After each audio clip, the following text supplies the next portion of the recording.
Have you ever faced a moment so outrageous grabs attention with drama and intrigue? Additional hooks include questions like want to know how a panic button sparked neighborhood chaos, and vivid moments like Karen's courtroom tears, keeping viewers invested. Have you ever faced a moment so outrageous, so invasive, that it turned your quiet life into a battlefield? That's exactly what happened when I, a single dad just trying to give my son a safe home, found myself locked in a showdown with our HOA president. Karen Whitfeld, a woman who thought a fake key and a title gave her the right to barge into my house. What she didn't know was that my 12-year-old son, Leo, was one step ahead, and his quick thinking would unravel her reign of terror. By the time this saga ended, Karen faced criminal charges, a packed HOA meeting, and a courtroom defeat that left her in tears. Want to know how a panic button sparked neighborhood chaos? Stick around. This story of petty power and poetic justice will blow your mind. 3 months ago, Leo and I left our cramped apartment for Willowbrook Estates, a gated community with manicured lawns, sparkling sidewalks, and the promise of a fresh start. As a software engineer, I work remotely, designing systems to keep businesses running smoothly. I thought this move would do the same for us: peace, safety, and a place for Leo to thrive. But within hours of unloading boxes, Karen Whitfield, the HOA president, appeared at our doorstep, clipboard in hand, eyeing our moving chaos with a frown.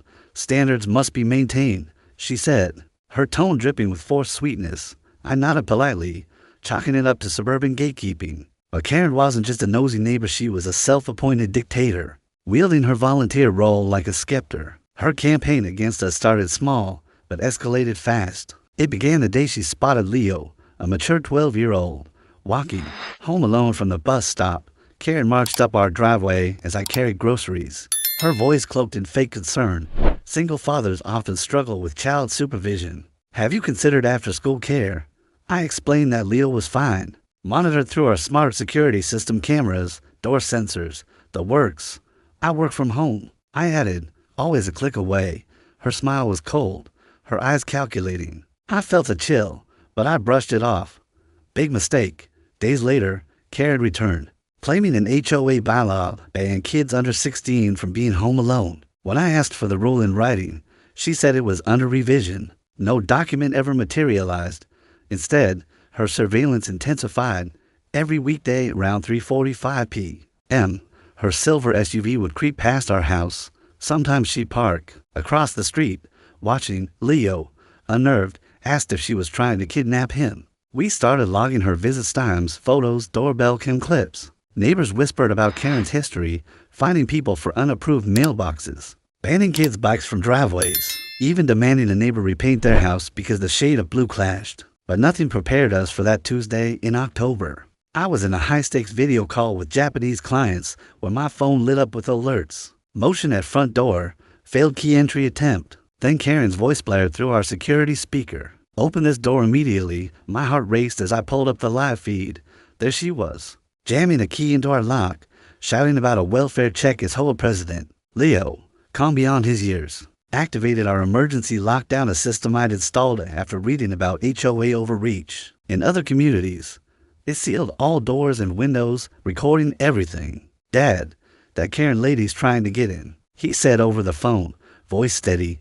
"She says she has a key, but it's not working." I told him to stay put and warned Karen through the speaker, "You're trespassing. Leave now." Her next move was her undoing. Karen called 911, claiming an abandoned child was in danger. I called the dispatcher to set the record straight, but officers were already en route. The 15-minute drive home felt like hours. When I arrived, the police cruisers flanked my house. Officers Martinez and Thompson stood on the porch, arms crossed, as Karen paced, waving her phone and ranting about negligent parenting. Leo, speaking through the Ring camera, explained he was fine, doing homework, and didn't trust the stranger outside. I unlocked the door with my real key. Karen's master one dangled uselessly in her hand. Inside, Leo sat at the kitchen table, textbook open, unfazed. The officers confirmed he had food, water, and my contact info. Then I showed them the security footage, Karen's failed key attempts, her shouting, her 911 call with no evidence of an emergency. When Officer Thompson asked about the key, Karen stammered, "It's from a maintenance visit. For emergencies, you duplicated a homeowner's key without permission." He pressed. She had no answer, I presented my evidence file screenshots of her surveillance, neighbor testimony, even Mrs. Rodriguez's video of Karen staking out our house for 20 minutes. The officer's questions turned sharp, produced the whole policy allowing home access.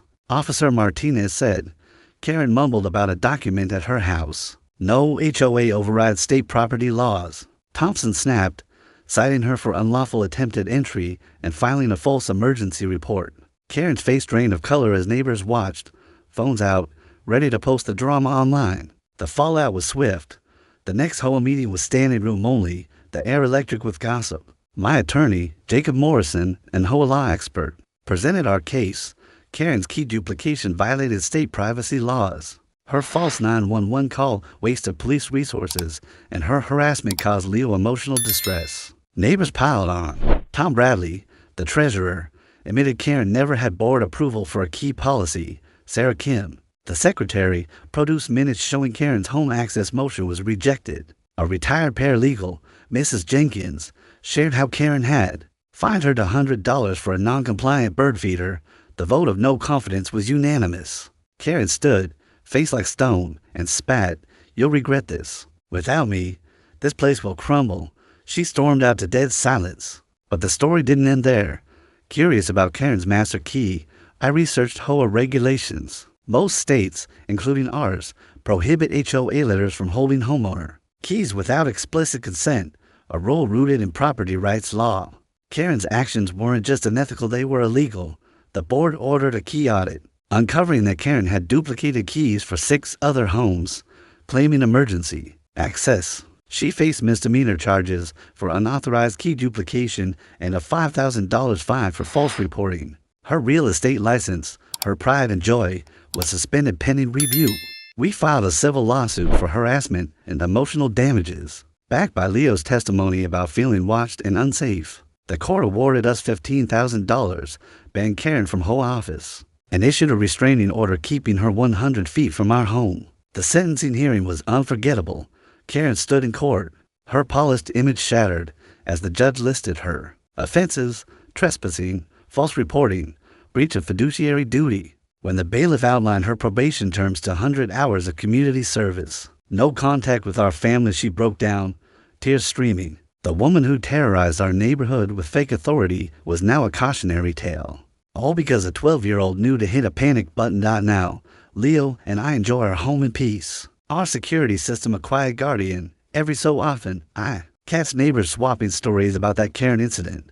A reminder that no title, no key, grants anyone power over your home. If you think no HOA president should play dictator with your privacy, smash that like button. And if you're hooked on stories where entitled bullies get their comeuppance, subscribe. You won't believe what's next.